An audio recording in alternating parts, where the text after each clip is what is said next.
Patches like 12.0.7 aren't supposed to be this big.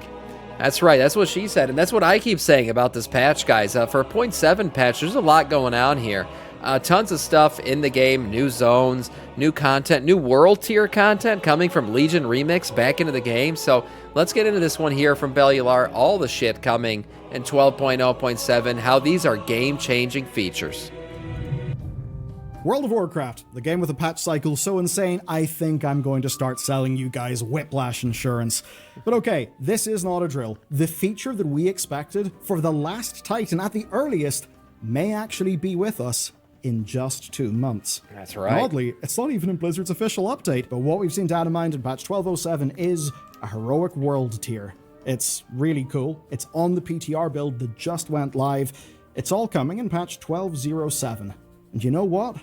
As much as there's a lot of rumbly news about the game these days, this patch has a hell of a feature set, and today, that's what we'll be getting into. Nice. Yeah, this is the big one, man. I think everyone's just fucking losing their minds over this. Because, yeah, we didn't expect this since Legion Remix.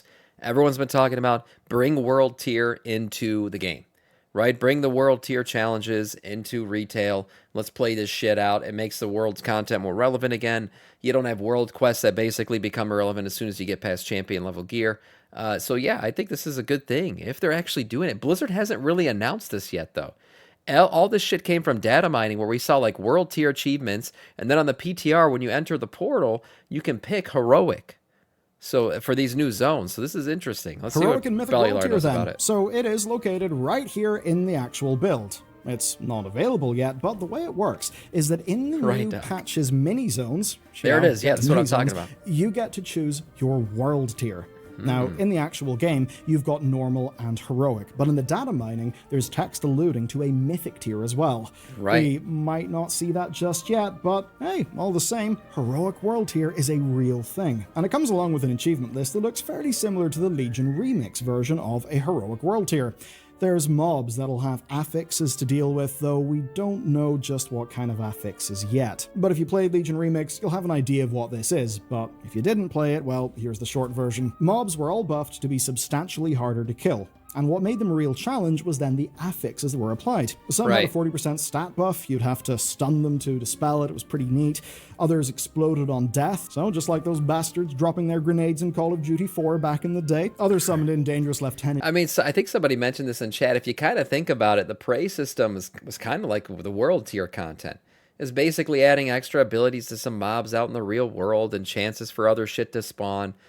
Prey was kind of like the pre-patch for world tier content in retail. So yeah, I guess I'm not that surprised that it's coming. Although I just wasn't expecting it this expansion. Demons with massively damaging AoEs to dodge. Those were bad enough, but on top of that, you'd get commander type enemies that would buff other enemies nearby. So to clear out a camp of enemies, you'd have to watch what you were pulling, what affixes they had, and then use all of your tools. It basically felt a lot more like Classic or the Burning Crusade with a little twist of Diablo. Based on what we've seen, we can expect a fairly similar system here, though I imagine they've had time to come up with a few better affixes and change some of the ones that people didn't like. So, last time round in Lemix, it was fun, people loved it, so I hope this version broadly goes similarly. I hope this experiment is a success because then, well, we'll have a whole world on Heroic before too long. Yeah. As for rewards from this, well, you'll get field accolades, that's one of the currencies from patch 1205, along with some gear. On normal, it'll be champion gear, so Heroic should be giving you hero gear. And by the time the patch drops, this will be near the end of the season, so it's clearly catch-up. Yeah, basically, it's farmable hero gear from doing heroic solo content. Yeah, this game really is just a buffet of stuff to do at this point. But you know what? There's something I haven't told you yet, and that is the world part of world tier here. Because it turns out, we're actually going to other worlds. That's right. Given this is a minor patch, it's obviously a test run, so it's not the full world, it's not all of Midnight. But it is still a world tier, rather literally, because we've got two returning worlds from the Legion expansion, and specifically the Legion portal feature of the Argus patch. Oh, that's where nobody said that yet in chat. I think it's from the Argus patch. That's right. That's where this stuff came from. Okay, yeah, that makes sense. They're called Nagatal and Val. They're reusing that shit. Okay, but I don't care about them reusing stuff for 8.7 patch. Like I said, I mean, if they're gonna reuse stuff to give us some new shit or new-ish shit in a 0.7 patch, I'll take it. It's where if they were gonna do it in like a 1 or a 2 patch, like a 12.1 or 12.2, if they were recycling shit for those, yeah, I'd be a little bit disappointed. But for a 0.7, the fact that we're even getting new zones to go to, I'll take it. Ex-Legion planets, and they're relevant again because of the Dominar and Ethereal shenanigans that we first learned about in patch 1205. It's really cool, actually. In 1205, there's loads of flavor text on little grey items, bits of loot, that all kind of point towards this, so it's a really cool little progression. But anyway, they're up to no good in these worlds, so we have got to go and put a stop to them. But instead of simple boss fights, this time they've actually been updated to be mini-zones. They're more chunky. They've got world quests, rares, events, and boss fights called showdowns. And you know what? This is pretty genius in Blizzard's end, if I'm honest with you. These planets are little micro doses of new content. They are, yes, reusing Legion assets, but I'm completely happy with that. Basically, we gotta go to 2 really cool looking worlds, do a bunch of content, kill a bunch of bosses, get a bunch of loot. That sounds like core WoW to me. But then, they're using the heroic world tier to both add a shot more of excitement and, well, to run an experiment.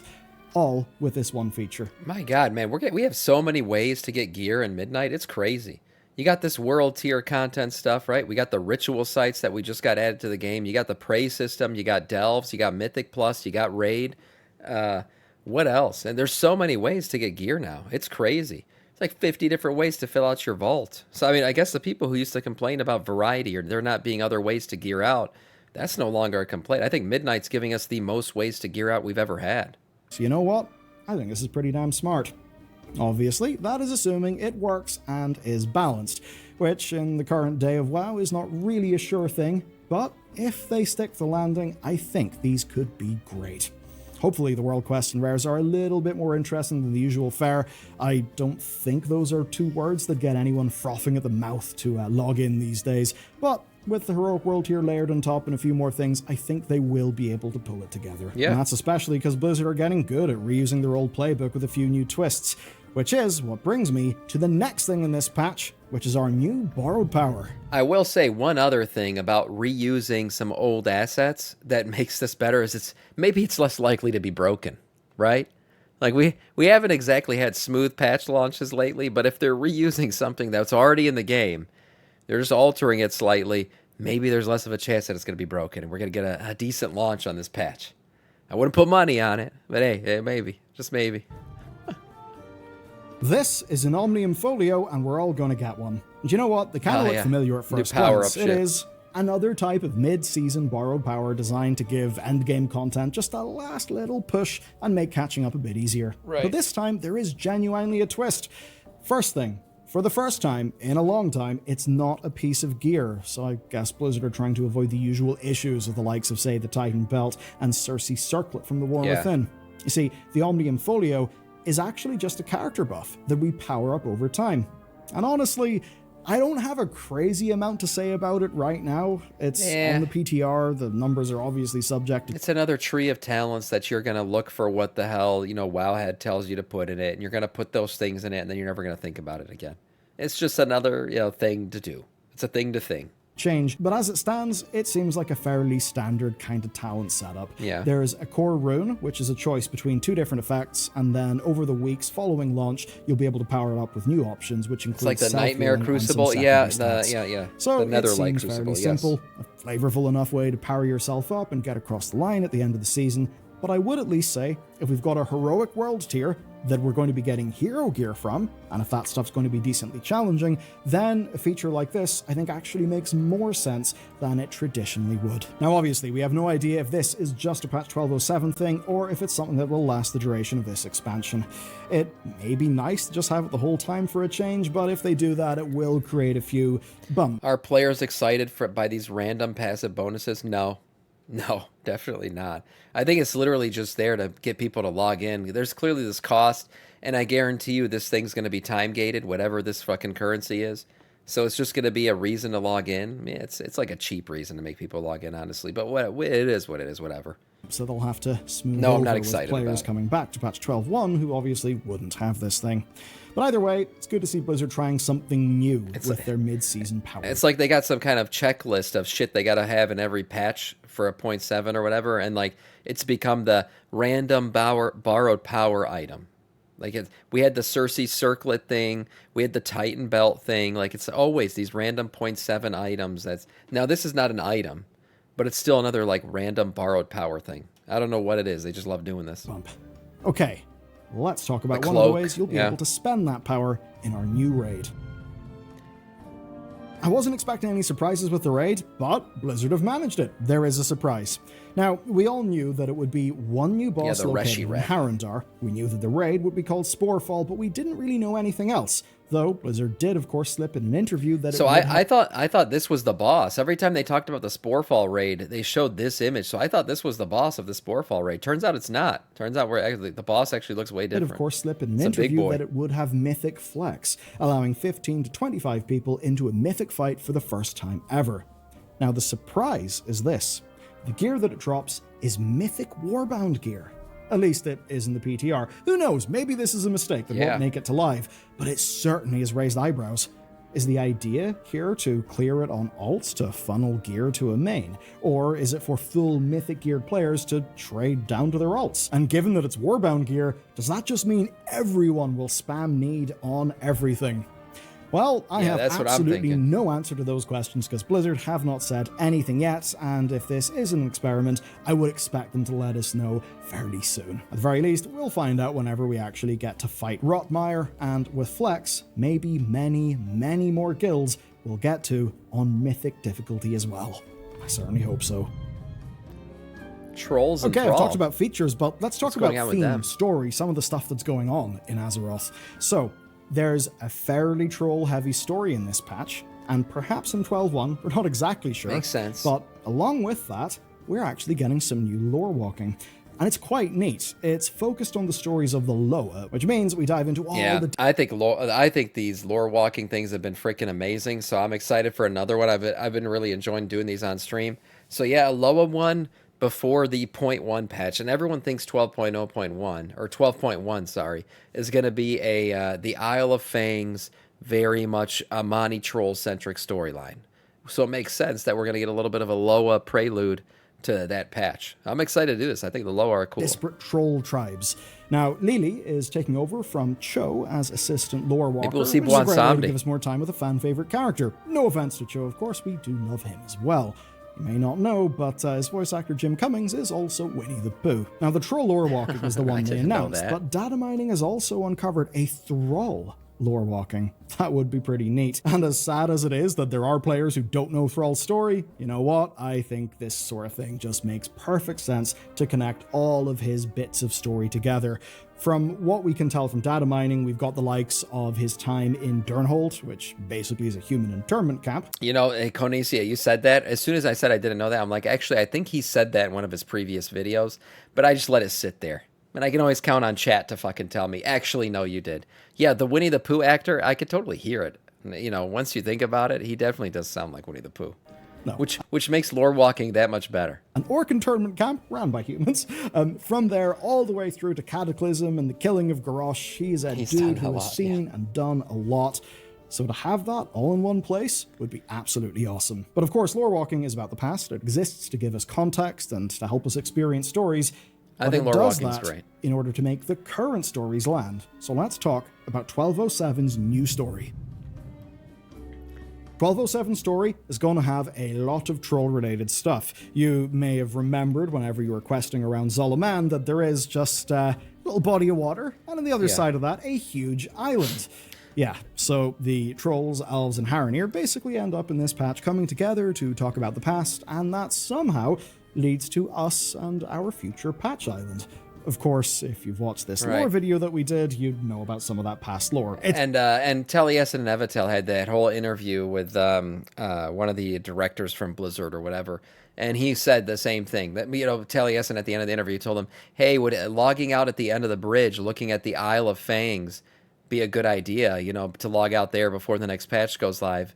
And he didn't want to say too much, but he goes, "Yeah, that might be a good spot to log out before the next patch goes live." It's actually really cool. It involves like basically Xalatath, the past, her messing around with trolls, big old god generals, loads of really cool stuff.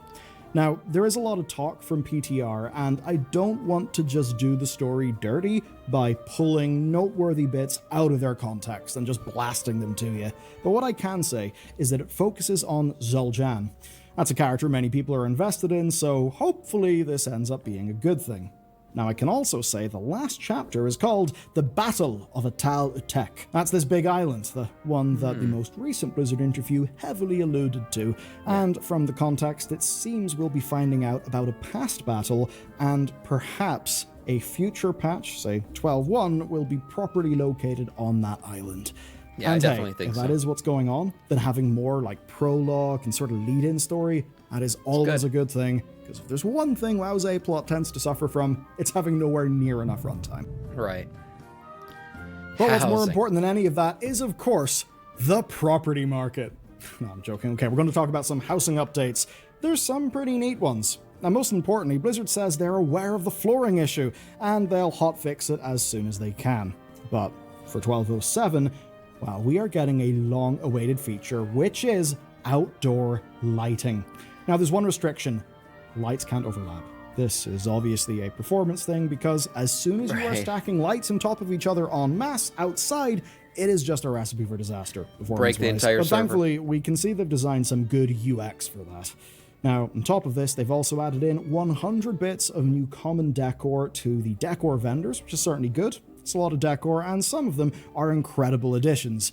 Though, obviously, if you've seen some of the news headlines going on... the WoW store. You may be thinking about that very... Is there just going to be outrage every time Blizzard adds a Hearthsteel item to the store? Why did you think they added that currency to the store to begin with? They're not going to use... Of course they're going to use it. We're going to get shit for Hearthsteel for the rest of our lives. Like, this is just going to be what it is. And there's going to be a lot of people that use it and whatever. You know, people are adults. They can spend their money on whatever the fuck they want. But of course, I'm not shocked that this is like a $75 Hearthsteel item. What you're looking at right now, these camp-looking things, they also come with a bunch of decor items too, but it's basically a $75 package. It's a bundle that's in the game right now. More than the expansion, like basic edition. But let's move on to the next thing, which is UI updates. The UI team are clearly hard at work, and we have got some great news for add-on dodgers in this patch, because the personal resource display is getting an overhaul. It's got a ton of new options from appearance to size to visibility, and not just of the frame itself, but of the individual parts, like, say, combo points. There's a class color option if you don't like the default. Needs to be earnable another way. I mean, they could put it on the, the trading post. That would be a good thing for them to do. I just don't know if they will, man. They're going to make so much money off of this. I know there's a lot of us and people in this chat who hate that stuff, but they're just going to print money, man. Like, it's $75. Like I said, that's more than the base edition of Midnight. But there's going to be people who buy it. There's going to be, just like the $90 mount. That shit's going to happen. Felt green, and you can add in some text.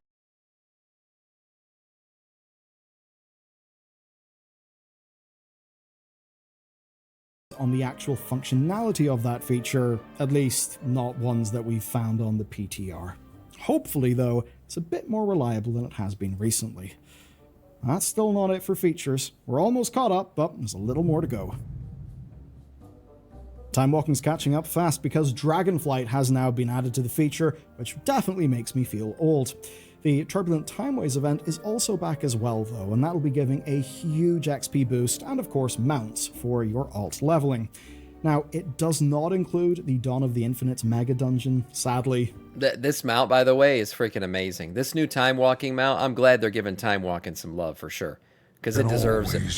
Wintor coming in with the Prime. Thank you so much, Wintor. I appreciate that. Prime subbing so early in the stream. Thank you, man. Death Knight of our Scourge. And I don't know what that disconnect was. It wasn't me. I think it was Twitch or something, because YouTube, everything's fine. It just tripped the fuck out for a second. It's usually Twitch when my viewership shoots up like it just did.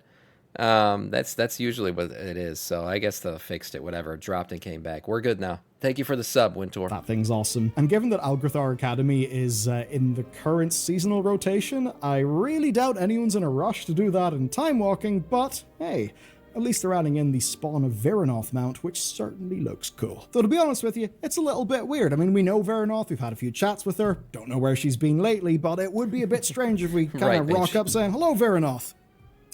This is one of your spawn. It's ours now. Anyway, that's still not the end of the features, and this last one, while it's technically small, I think it's actually huge. Yeah, the dragon mount looks amazing. Alrighty, so in the long run, this could be absolutely goddamn huge. There is a new ritual site that's called Blinding Bloom, and it's located in Harrendar.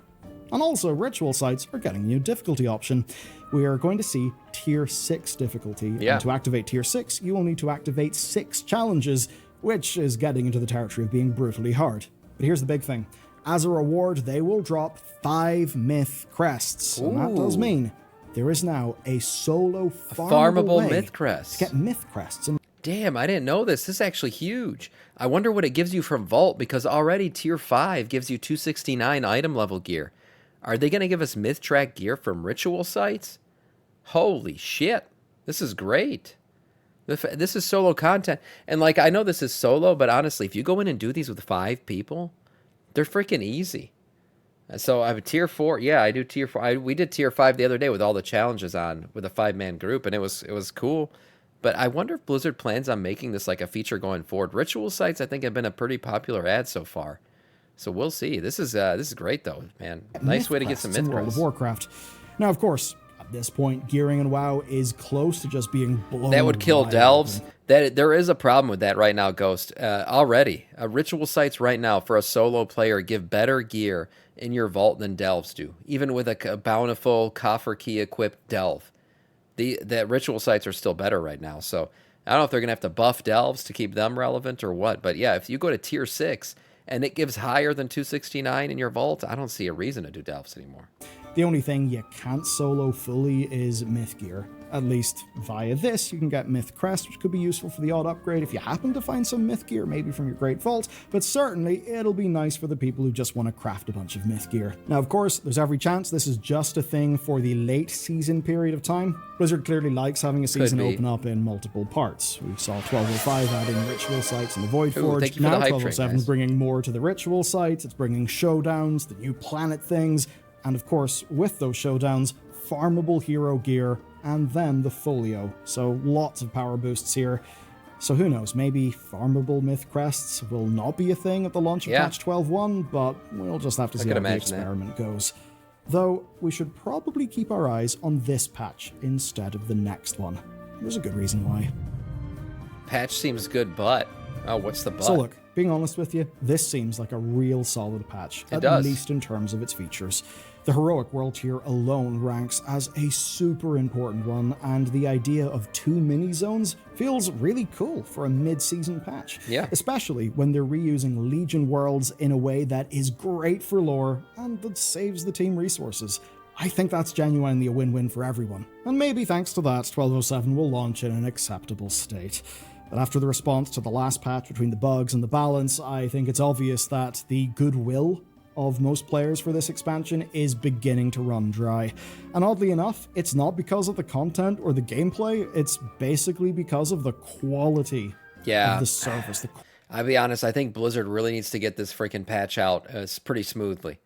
The last one was so bad. It just was so bad. I feel like a lot of people are like on the verge of, I'm not going to play this shit anymore. So this next patch, it's got to come out smoothly. Now, the good thing is, I said this earlier, the fact that they're reusing content could be good. Means that, this stuff's already in the games. Maybe it's not going to be broken at launch. But hey, I think Blizzard's found ways to break stuff before that I wasn't expecting. So we'll see. Quality of delivery that we've been getting and the quantity of bugs combined with some store offerings that are honestly quite repulsive. So 1207 looks like a really cool patch. But what it really is Blizzard's next chance to prove that they are serious about this game. And for the sake of this game, by the way, I do actually enjoy playing a hell of a lot, I really hope they pull it off. But if you want to pull off the veil of the mysterious Troll Island, you should watch this video next. It is all about the Troll Island and the really cool lore that we now know we are definitely going to be exploring. So you'll probably enjoy the patch a good bit more if you watch this video before it. Nice video overall. The thing that sucks, but I have full Mythic gear from doing Mythic Plus, so what's the solo content for you? Well, the solo content really isn't for you. I'll be honest. If you're doing Mythic Plus at that high of a rate where you're getting all the myth gear from it, solo content's really for the people who just can't do what you're doing. Either one, they don't have the time, or two, they're just like, it gives them anxiety to think about doing shit with other people and performing and with other people. So that's what the solo content's for. At the end of the day, World of Warcraft's an MMO. So you're supposed to play with other people. The solo content just allows you to keep up if you're not able to play this at a multiplayer level. But I don't mind the fact that the best shit and the easiest way, most efficient way to get gear is still through multiplayer content, because it's still an MMO. That's fine with me. But this stuff does give people good choices, for sure. Nice video overall from Bellular. I think 12.0.7 looking like a good patch.